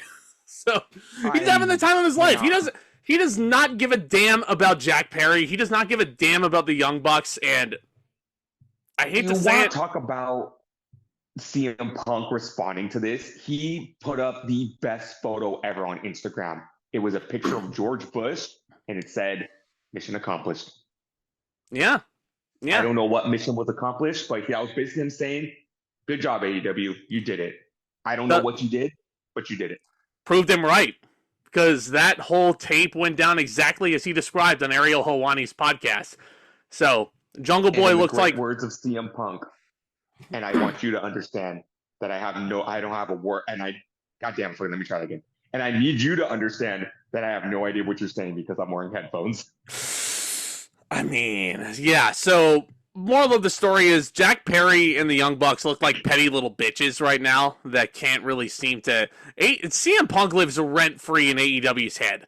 And here's another thing. He shouldn't give AEW credit for trying with the whole tombstoning Tony Khan bit on Dynamite. Oh, giving him the way to give them heat. Yeah, giving him the Meltzer driver. Yeah, of course. So the Indie Taker. I refuse to mention that uncultured swine's name on this podcast. The TK driver. And okay, cool. You get heat by beating up the boss. And what does Tony Khan do? Instead of selling that angle on the NFL draft, he's talking about the WWE. Yeah. Can't fucking get a grip. Focus on what you guys are doing as a company and don't worry so much about what the competition is doing. So, can AEW make something out of this heel elite group with the Bucks and Okada and Jack Perry? Sure. You know what? I sure hope they can. Yeah, because right now, I'm telling you right now, Tomas, I do not give a damn about Jack Perry. I saw him and I was like, of course that's what they fucking did. Of course that's what they did. Actually expand as a heel in this angle, then more power to him. I hope he succeeds. But if his whole gimmick is gonna be, I'm the reason CM Punk's not in AEW, then it's not gonna last a couple months before nobody gives a fucking shit about him. No. Give me a reason to care, Jack. Give me a reason to care. In the past, you've proven that you can, but right now I just don't care. Go cry me a river. Anyway, this match is probably 4 stars, ironically enough. It was a really fun ladder match. It was a good match. Yeah, it was. I didn't like this more than their Full Gear match, man. I'm sorry. I didn't. It was absolutely miles better than the Wembley match, but that first match that they had at Daly's Place at Full Gear, it will always hold a special place in my heart. Because I was like, I'm seeing 2 of the best tag teams in the world go at it for the first time ever. And they lived up to the hype, and I was like, I never need to see that again. I think they did everything they possibly could. And what I have to say about that is, go cry me a river. Anyway. At least there was no broken glass in it. At least there was no real glass in this match. Yeah, I mean, it's a rental car. It's a rental car. What are you going to do with a rental car? I mean, you're going to ruin it for the boys, and you just, you return it with a smashed fucking window? I really hope at some point in this feud, Drew McIntyre body slams CM Punk on a windshield, and Punk convulses and goes, "Oh, that is real glass." Or worse, he body slams Punk on the hood of a car, and then he slaps the windshield and says, "You hear that? That's real glass." Yeah. McIntyre has to. He has does to do that. He does. He already went to Mindy's Bakery. He has to fucking reference the glass. Well, it's closed. This is fucking bullshit. Who closes their business on Mondays? He already worked out to Cry Me a River. He has to fucking make a reference to the glass. Yes. Oh, he 100%, 100%. But you want to talk about prestigious titles in this promotion? You want to talk about a main event? It's going to be the Samoan Submission Machine, the World Heavyweight Champion Samoa Joe, defending against the over like Rover Swerve Strickland. How do we get here? Samoa Joe beat Hangman Adam Page in the three-way at Revolution. Hangman Page tapped because he did not want Swerve to get the title. Hangman is now out of the picture. Swerve won a number one contenders match. And here we are, basically. Swerve is getting his shot in his coronation. I mean, yeah, his second match against Samoa Joe. But, yeah, so as soon as Swerve made his entrance, though, I was like, there's no way that you give this fucker that entrance and he doesn't win. What did he cosplay as? What did he cosplay as? I would like to personally take credit for Swerve Strickland's entrance because when I met him, I told him he was pro wrestling's Killmonger, and he never told him that before. He just said he needed a throne, and the minute I saw him come out as Killmonger, I'm like, "I'll take my royalty check, please." Yeah, yeah. You should give Toni an email and just tell him, "Hey, I came up with that." I gave Swerve Strickland the idea for that. Just saying. Just saying. Not like you're bragging or anything. Yeah. And of course, Swerve is accompanied to the ring by Prince Nana, whose pants are falling down as he's dancing to Swerve's music. Poor guy. But yeah, they do because he spends his money on weed and not a belt for his pants. I mean, this was a very good main event. I thought. A very competitive World Heavyweight title match. I don't think it was, like, 4-star match quality. I don't think it quite reached that point. But, damn, this crowd was into it, man. This crowd was very into it. Swerve Strickland, they were ready for Swerve Strickland. They were ready to crown him as the AEW World Champion. And, you know, I don't want to call Samoa Joe a transitional champion. Oh, no, he's not. He's not. He had a decent enough run with the title, but I just feel like nothing against Joe. He definitely deserves to be a world champion. He is the definition of a locker room leader. But in this new age of AEW, he just felt a little out of place as champion. Kind of like they should have put the title on him when he first got there. Like, there's a lot of stars. And I will say this again. If there were ever time for Samoa Joe to be world champion, it should have happened in 2018 in WWE. Yeah, he should have beat AJ at SummerSlam, huh? He should have beat Brock Lesnar. That was, yeah. Was that 2018? Anyway, I'm overthinking this, but it may have been because Joe may have been on Raw at the beginning of the year, and then he got drafted to SmackDown. That's very true. So, here's a perfect example of a short title reign that means something. Samoa Joe only held this title. I know we're getting ahead of ourselves and not talking about the actual match, but Joe held this title for 4 months. He won it at World's End, ending MJF's historic title reign. In those 4 months, Joe has really made that title feel like he has really maintained the prestige of what a world championship should be. And he's carried himself like a world champion like nobody else has. I can't remember the last time I saw Samoa Joe wear a suit out there. But damn, he does. He rocks a suit, man. You know, to give Samoa Joe his flowers for a second, even though I'm not a huge fan of that phrase, I don't know what Samoa Joe's future is. I don't know if he plans on hanging it up anytime soon. I don't know if he wants to keep going this hardcore in AEW.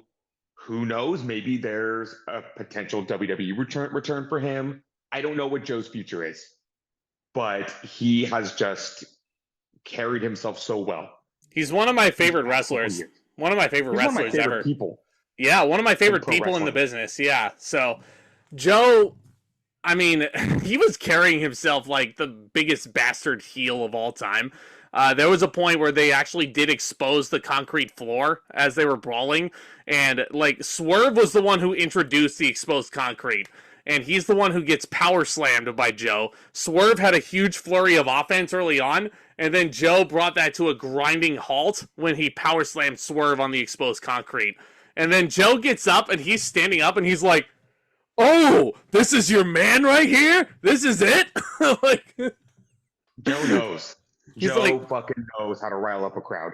yeah, yeah. This is his house? No, it's not. It's my house. It's a horrible Yeah, Joe and that's another impression. thing we don't talk about enough, how nobody can fucking touch Joe on the mic. Yeah, yeah. And Randy Orton, don't think I've forgotten about you. And don't worry, when it's time for me to defend the Viper, I'll put you right to sleep. Like, oh my God. Yeah. I could sit there and listen to him tear the fucking roster apart one by one. Jeff Hardy, just treat this like an AA meeting and wait until it's your turn.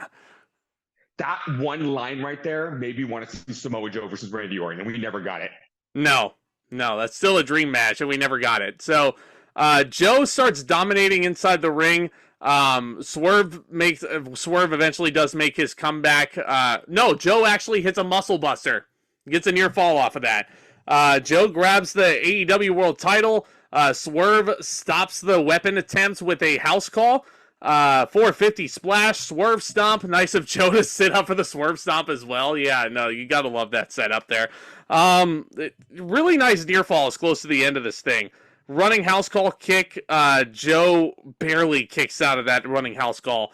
Joe also did a fantastic job of making Swerve Strickland look like the most over babyface in the world. In case you already. Yeah, this was like him putting Roman Reigns over 5 years ago. I've been likening Swerve to potentially be AEW's answer to Roman Reigns, just because of how Swerve carries himself. But I don't know. I really don't know. But Swerve eventually, after 18 minutes, hits one more definitive Swerve stomp to put Joe down for the 3 count and to become the first ever African-American AEW World Heavyweight Champion. What a freaking moment. What a freaking moment. Say this. I can finally, can you believe in the past month, 3 black men are holding world championships in pro wrestling? Oh, no. Trick Williams, Swerve Strickland, and Cody Rhodes. We did it. Racism, we just like Cody Rhodes ended racism. We have 3 black world champions. Yep. We did it, boys. Racism is no more. Fuck you. Cody Rhodes had a dream. Cody Rhodes had a fucking dream. Cody Rhodes was the one who gave the speech. He was there. He gave proof. He gave the keynote speech before Martin Luther King came out. He has we have photographic proof that Cody Rhodes was there. All jokes aside. This podcast has gone off the rails, Tomas, as usual. Aside, yeah. I cannot think of somebody who deserves this more than Swerve Strickland. Yeah. He has absolutely worked his ass off. The minute he stepped into AEW, sure, it was a rocky start with the Swerve in Our Glory phase, but the minute he broke away from that and turned heel, he just absolutely flourished.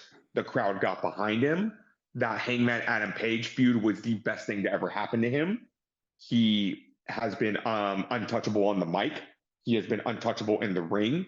He has truly cemented himself as a star. And Tony Khan would have been a goddamn fool to not only turn him babyface, but put the world championship on him. This is another brilliant example in pro wrestling of what happens not only when hard work pays off, but when you bet on yourself. Because I remember the first time I ever saw Swerve Strickland, was at an NXT house show as Isaiah Swerve Scott, and he put on what I thought was match of the night that night against Angel Garza for the NXT Cruiserweight Championship. And I was like, this dude's fucking cool. He's really fucking cool. Like, I want to see him, like, he deserves, like, all the accolades in the world because he's way too damn good. Then I remember him as Killshot in Lucha Underground and thinking, this guy is good. And I told Swerve Strickland that when I met him, I've been watching you since you were Killshot. And dude literally just like, he like blushed and smiled and looked down. Like he is a truly humble individual. And again, not a single person deserves it more than Swerve Strickland. Yeah, this guy carrying himself as a world champion. You know, I know it's all in good fun, but Grayson Waller was poking fun at AEW on Twitter. And I have never heard a more professional response than what I got from Swerve Strickland when he decided to tweet back at it. Yeah. He's already such a goddamn professional. Yeah, no, he's a perfect guy to carry AEW into this next era, if you will. This is a guy who, like I said, he went through NXT. He formed Hit Row. He was the North American champion for a while, I believe. He was North American champion, right? Oh, yeah. Yeah. I'm remembering it now. So he forms Hit Row. He gets called up to the main roster. Vince McMahon sees nothing in Swerve, releases him, keeps the rest of Hit Row for whatever reason. And then Swerve goes to AEW, and albeit with a very rocky beginning with the Swerve in Our Glory tag team. He was holding the tag belts for a while, but then he breaks off from Keith Lee, and he becomes a massive star. Prince Nana is one of the best things that ever happened to him. Hangman Adam Page and that feud, those two matches, the Texas Death Match, really cemented him as a bona fide champion. With a champion without the belt, per se. Honestly, for me, it all started when he cut that promo on Hangman Adam Page, and that line that resonated with me. If I got the opportunities that you had, I'd be the first ever the black AEW World Champion. Well, look, he got that opportunity, and here he is. There he is. I've never seen someone ever call their shot like that before. Now you know what's next. You got to get a Hangman Page return, and you got to get a Hangman Page versus Swerve Strickland world title match, because that is the next logical step in that feud. If they were going to do that match again, you had to have the title on the line. Oh, absolutely. Absolutely. Yeah, so I would love to see that. That's a little bit far into the future, but Swerve, my congratulations, my sincerest congratulations. You freaking deserve it, man. And if I could wrap this up also with a bit of a, not to bring this full circle back to the joking that we were doing when we started talking about Swerve, but did you see R-Truth's tweet after this happened? Damn right I did. Kofi Kingston did it again, boy. Won the WCW Championship.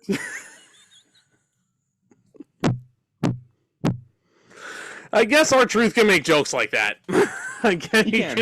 He can make jokes like that. Can. Yeah. But in all seriousness, it very much warmed my heart.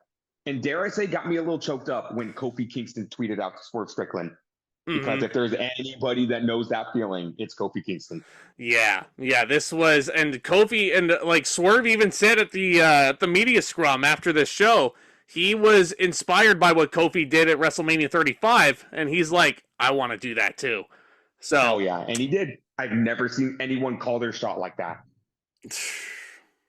Swerve again when he bet on himself, took his talents over to Jacksonville, like, just yeah. this guy's the man. I can't wait to see where this reign goes. I can't wait to see what other kind of matches he's having. I did watch the match that he had with Claudio on Collision. That was a really solid match. But again, like Claudio, if you're gonna have a world championship, like, don't have open challenges for it. That's all I'm asking. Not. Like, actually follow your ranking system and make the world title feel like the prize. Not be defended in. Wow, why can't I say that? No open challenges for the world title. Let's put it that way. Yeah. Yeah, I'm very looking forward to seeing what Swerve Strickland does. After he won the title, I realized my profile photo is still me and him, and I was just like, fuck yeah.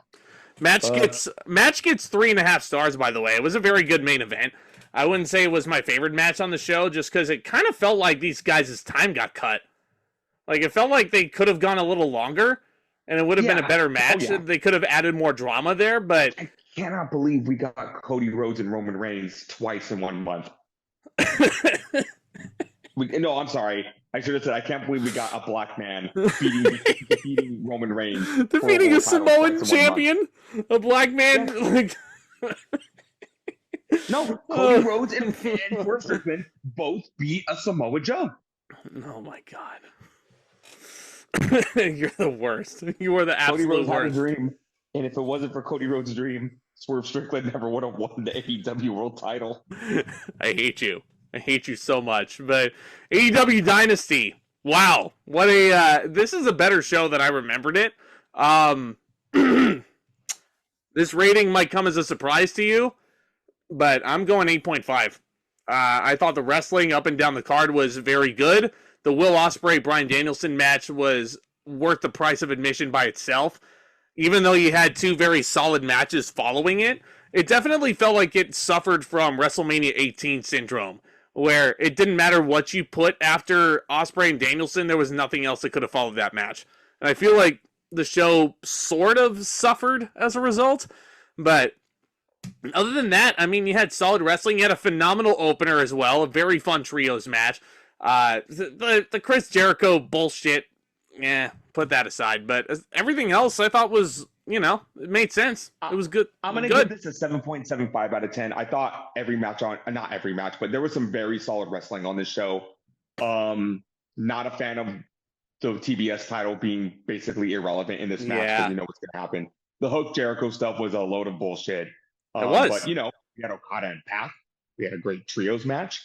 We had a phenomenal Danielson and Ospreay match. We had a very good ladder match. And we topped off the night by crowning Swerve Strickland as the world champion. So I don't see how it could have gotten better. No. Yeah, absolutely not. But that's going to about do it for our Dynasty review. Again, I apologize for our tardiness in getting this review out, but loads more wrestling content still to come if you like discussing all things wrestling and all good things in the cinematic world, all the new, exciting, hip things. Hit that subscribe button and hit that thumbs up as well. Survivor Series 2005 coming up very soon. Got to finish that so we can knock that out. Yes, we Saturday, do. It is Backlash in France. It's 10 o'clock in the morning. I got the day off, so I'm going to kick back, relax, and enjoy 2 world title matches for the first time on pay-per-view, and God knows how long. That's not a big 4. We are in the Triple H era, and I'm very looking forward to Backlash. The card looks pretty good. AEW Double or Nothing is coming up next month, so we'll have some more AEW talk there. And like I said, WrestleMania was huge, but this train never stops, and we're going to keep talking about wrestling until there is no more wrestling left to talk about, and that's never going to happen. Until the cows come home, I guess. You got your Survivor Series podcast, and we're going to be wrapping up that year with Armageddon, another retro year in the books. Can you believe that? I cannot believe we're entering 2006. Yeah, that's nuts, dude. Like, we've been doing this shit for way too long. I love it. But we have. Yeah, hit that subscribe button, hit that thumbs up as well if you want to see more. Take care, guys.